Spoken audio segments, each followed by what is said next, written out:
Hey everybody, Nick Espinoza, your chief security fanatic here, and as you can see, I'm back in my normal space, but that is not what we are talking about today.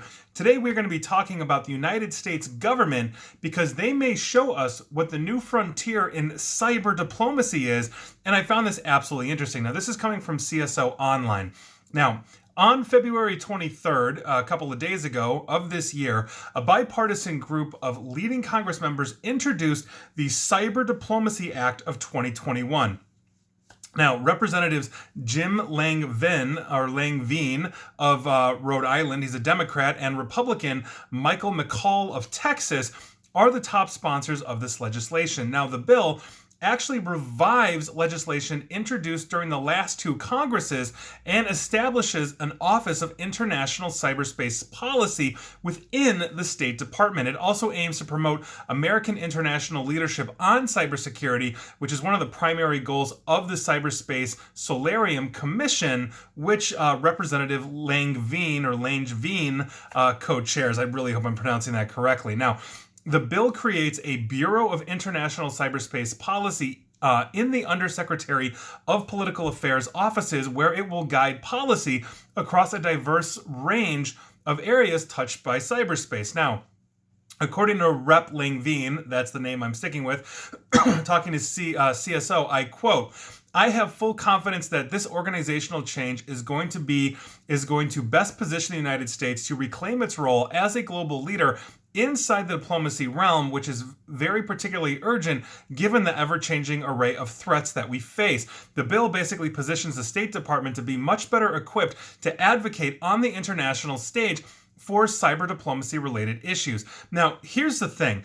As I've talked about before, we've actually took a bit of a step backwards with national cybersecurity under the Trump administration. In the past, I've talked about things like firing the White House cybersecurity coordinator, rolling that job into another position, shuffling these things around.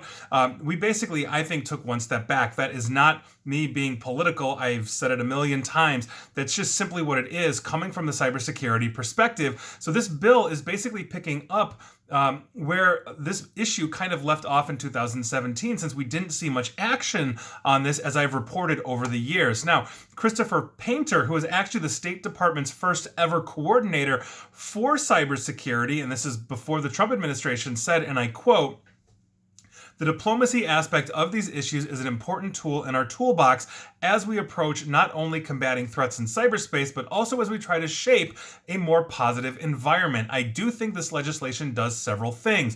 One, it does say, look, this is an important office that has to exist. The other is to say this really needs cross-cutting authority because all of these things are independent. While Russians are trying to talk about state control of the quote-unquote internet governance issues, they're doing that because it has an impact on human rights online, because they're trying to control content online. When I went over the State Department, when I went over to the State Department from the White House to found the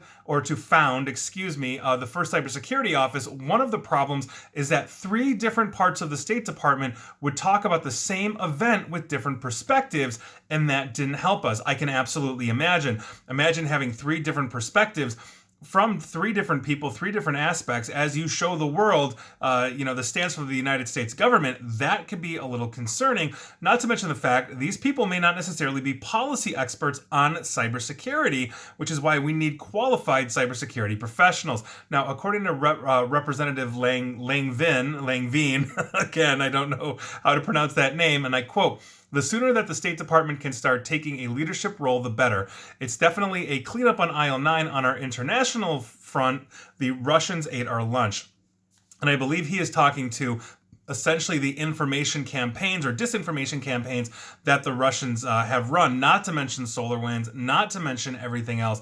And so I think this is absolutely needed. Now, we have had, thanks to the United Nations, some anti-hacking treaties that multiple countries have signed. In fact, the core anti-hacking treaty, basically good stewardship in cyberspace, I cannot remember the official title, is signed by 27 countries, including the United States. However, it is not signed by Russia and China and others that really need to be in this treaty. And so hopefully with the cyber diplomacy side of these things, we can start taking a leadership role in cybersecurity and essentially coordinating with hopefully most of the governments around the world at better defensive strategies, not just from state-sponsored attacks from potential adversaries, but also for their citizens as well. A lot of different countries also rely on tourism, and so they really need to start stepping up the game in terms of how they are defending, let's say, tourists when it comes to their private information. If I'm flying to a country and going to be using my credit card while I'm on vacation, I want to know that that country has good policies and practices in place so that I don't get I don't get an identity theft incident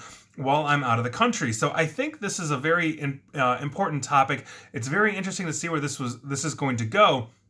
But it's nice to see that the United States is taking a leadership on cyber policy and cyber diplomacy because, quite frankly, this is something that the world needs. And I hope everybody, in terms of nations, responds and collaborates because, quite frankly, the internet is global and we're all in this together. And that is your news of the day. And please like, share, follow me here on Facebook and Twitter at NickAESP. And please feel free to subscribe to me at YouTube as well. And as always, stay safe and stay online. Thanks, everyone.